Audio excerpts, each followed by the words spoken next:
Dear Soap Diary. Bling, bling, bling. Bitches is mad. Okay, that was the title of today's episode. Bitches is mad. Okay, hoes mad. Hoes mad. Okay.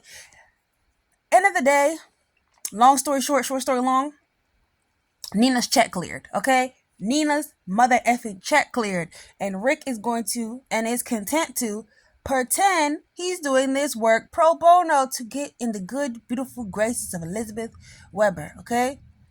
They had a chit chat today. He got all her Willow's paperwork today done because they're gonna get her back custody because Rick just feels it in the goodness of his heart to help her and Liz. That's why I could never really give up on him all the way. He had did some real bad things, kidnapping, SA, attempted M. Liz, girl. Oh, the understatement of the century. But Nina's check cleared. So Rick is ready to do whatever, okay, for Elizabeth. We're going to get back to that because that's not what I want to talk about right now, okay? He's willing to do whatever. I think he's trying to I think he's going to bankroll Elizabeth, focusing her art. And I think with this whole getting Ava, he's cutting ties with Ava thing, he's ready to make a real go of it with Elizabeth. And he's also ready to cut ties with Ava because he got the money now. The $2 million check from Nina cleared.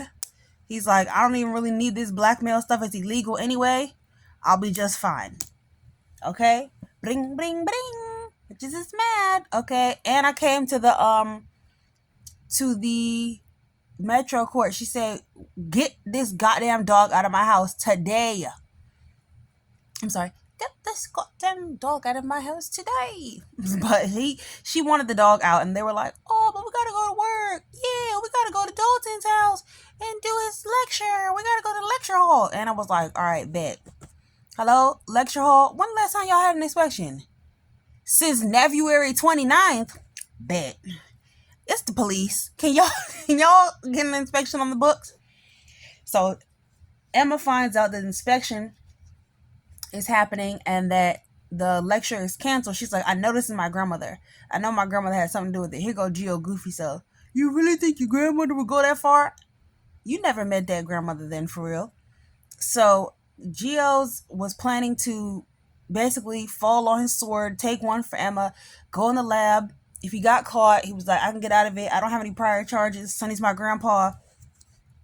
At the end of the day, my biological father is a cop. I'll be good. I'm a quartermain for real, for real.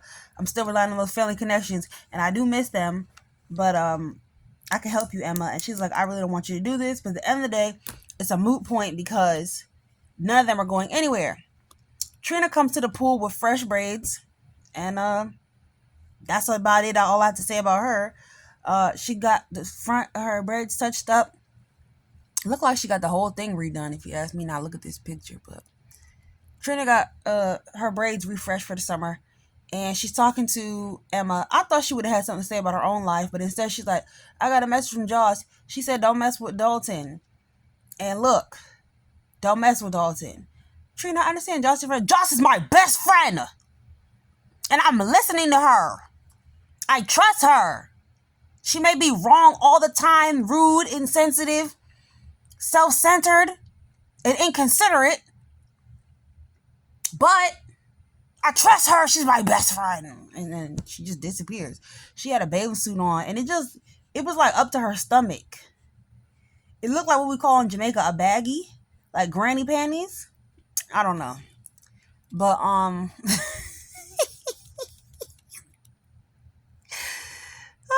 anyway, Emma, yeah. So Emma's done. Jordan still can't find any information on Sidwell, but she like, hey, can't find no information. I'm not anywhere near close to solving this case or to catch him doing anything illegal. But the money is good, okay? The money is good. I got a new apartment. I got some new outfits. Hair stay done. Nails stay done. Hair is laid. Face is slayed. So it's what it is, you know? Jordan said, I mean, life's good. so so she's like, Laura's like, I don't think I can protect you if anything ever happens with Sidwell. And she like, that's cool, I'll figure it out. But I know Sidwell's son got something to do with it. City Jr. is knee deep in the game. And that's why we can't find anything in Sidwell's information, because it's really hidden in his son's business. I don't even know why Alexis would have hired City Jr. after she realized that he's City's son. She should have kept it separate. Speaking of Alexis decides she wants to go talk to Drew about the little baby girl Scout, and she has dinner with her stupid daughter and her smart daughter. The stupid daughter, Christina, says, "Oh, hey mom, I can't believe Malls is not here." She's like, "Yeah, Malls isn't here. She's at work, but I want to tell you something. Your plan is working. Ava and Rick are turning against each other. Really, it's not even really her plan. It's really the fact that Lucky left town, but okay, it would have happened anyway. But the thing about it is now Ava has somebody to turn to, because Ava is a desperately insecure woman. As beautiful as she is, as smart as she is, as powerful as she is, as sexy as she is, and interesting as she is, well-traveled and rich, she's still a deeply insecure woman. And they played on her insecurities for this to work, this plan of them being able to like turn against each other. But it worked because Rick is turning against Ava, and Ava saw him and Elizabeth together today, and she interrupted to tell them that Lucas lives with her. What? So Lucas did all this big chat about leaving her world alone and blah blah blah to go live with Sonny's other daughter? Like,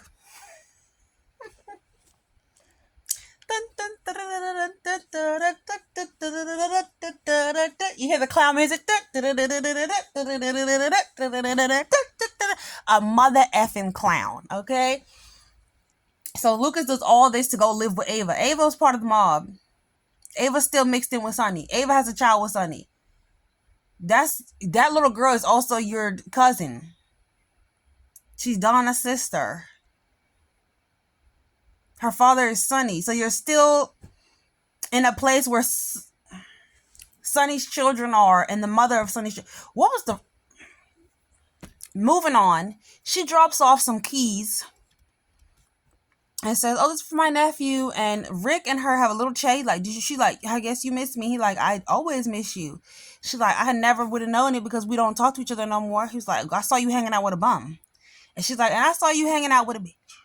So they decide, they almost kiss, but then Elizabeth interrupts them about, "Rick, I found another character witness for Willow." Oh, please. Everybody in that hospital is an idiot if they're testifying in the defense of Willow. They're lucky Monica don't work there anymore.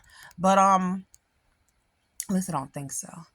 But Elizabeth, to me, was giving jealous. Okay, bitches is mad. It was giving jealous. It was giving jealous of Ava and Rick. I don't know why. Rick and her have a conversation. She gets a picture from the little boy, Jake, and she's like, "Oh, he's with Lucky and the little one who bakes cakes, Aiden." So she's like, "Look at them. I just want to paint every picture they sent to me." He like, "You could take a year off and get back into art. I know how much you like art." Because remember, they used to paint in the studio together. They used to be together like that. He used to be with her in the studio when she was painting. I wasn't really around like that. I was too little, and I really didn't pay attention to Rick and Elizabeth until she was already pregnant.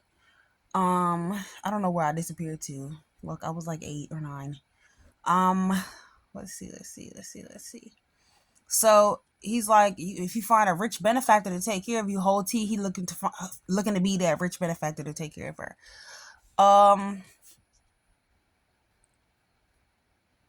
Let's see. The mother asks Christina, Alexa asks Christina, does she regret her actions involving Molly in this? I don't know, but I'm tired of it. I'm not a Molly and Cody fan because I feel like justice for TJ.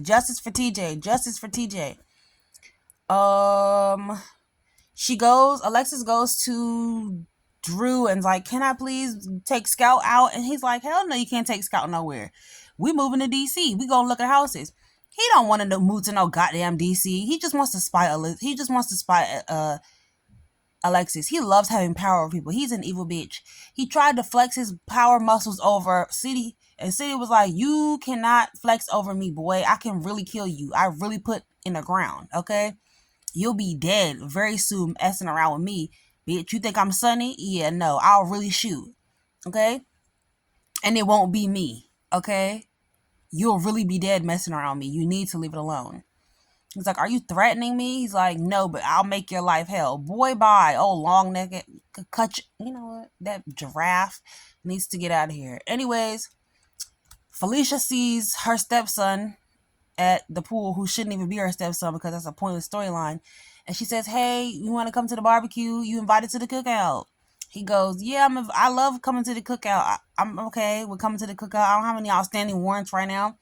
She's like, "Okay, we'll come to the cookout. Everybody finna be there." Everybody like, "Who? Molly? Molly finna be there? I can't come."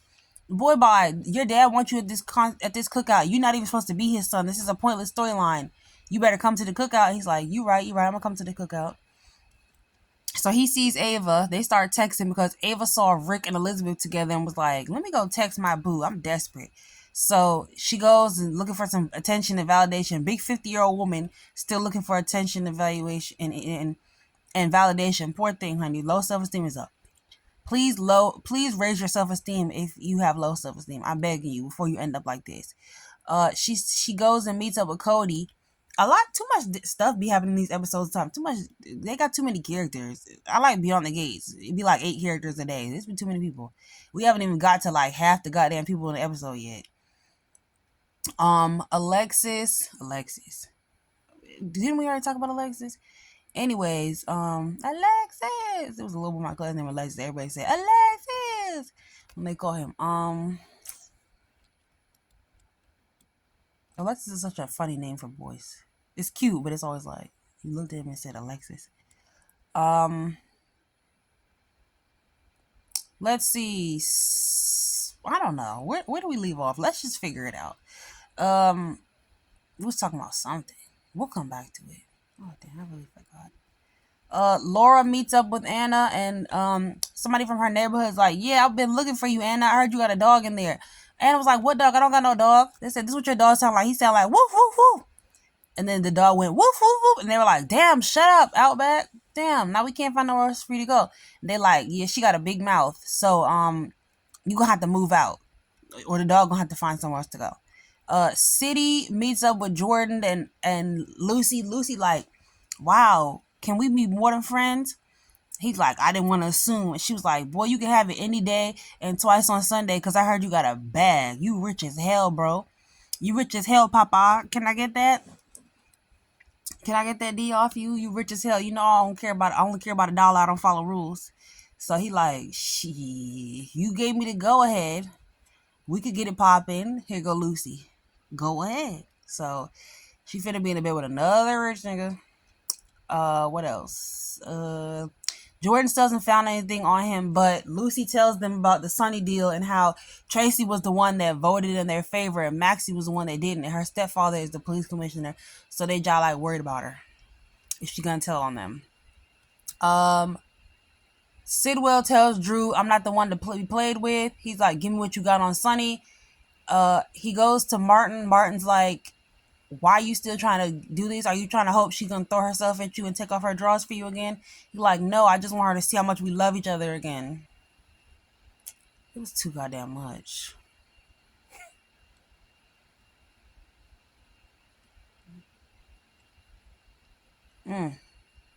That's all I really got. But Rick goes to Martin's like, "Look, I got some money for you. I need you to help me get rid of my dealings with Ava. I need to cut all ties with you. Can you be my lawyer?" He like, "Bet, you paid me a bag for this. You know I'm broke as hell and I can barely afford my insurance, and Stella helped me out so much at the hospital, and I keep telling Drew." So Drew's gonna end up probably using this against Aunt Stella. He's building up a lot. This is giving very much about to be a whodunit with Drew, because Alexis will get her granddaughter back. Okay? Alexis will get her granddaughter back. Sonny will not face any consequences because he's Sonny, and you know, it is what it is. This is the show. Sunny has a conversation. Lord Jesus. Sunny has a conversation with Brooklyn, and she tells him everything. He's like, I know you didn't mean to help. I know you didn't mean to set Rocco in this direction to tell him about Britt, but he doing good. And she's like, oh, thank God. He was like, did you do it on purpose? She was like, I was thinking about it, but I couldn't go through with it. I know Lulu don't believe me. He like, who gives a crap about what Lulu thinks? She don't believe nothing. As long as you know you did right, you all right. And I believe you. And so, Lord, those guaranteed episode counts had a lot of people in this goddamn episode that really didn't need to be there, or just too many damn people was in this episode. Too many cooks in the kitchen. We got this random woman named Marlo, who I thought was the private detective that Martin hired, but it's not even her. You know, the one that had the dog? That's not even her. I thought she was gonna come back for her freaking dog. But apparently we still don't know who Outback's parents are, so they can get him the hell off my screen. Yeah. Oh, Christina sees Cody and Ava. So Cody and Ava meet up because she's like, my man don't want me and I'm desperate. Can you give me some attention?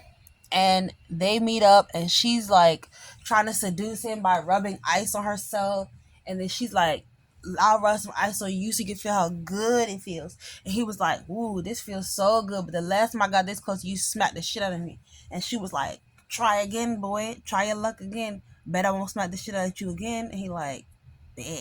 So he leans in. Christina comes up. She sees them. She doesn't, she leaves. She tells Molly, you know what, girl, let's go to the lake. I don't want you to see that shit. And when Cody and what you call was mad too, the lady from the HOA was mad. How is it an HOA when it's an apartment? Cody and Ava kissing looked disgusting. Their lips were so small, and it just looked like two little girls kissing at Truth or Dare at a sleepover. It looked like two little girls because they were sitting with their legs crossed. It looked, and there was no physical contact, like there was no touching. It was just the lips. It was no like holding each other and rubbing or nothing. It was just, it looked like two little girls kissing. It looked like two little girls practicing to kiss. It looked like two little girls practicing to kiss at a sleepover, and it's like, Truth or Dare, I dare you to kiss Ava. Well, I dare you to kiss Lily. And then they lean in, and it's awkward. That's what it looked like. It did not give. Anyway, I think that's finally the end of the episode. Too many goddamn cooks in this kitchen. It was way too many people in this episode. My God. Have a good night, y'all. Sincerely, Soap Diary.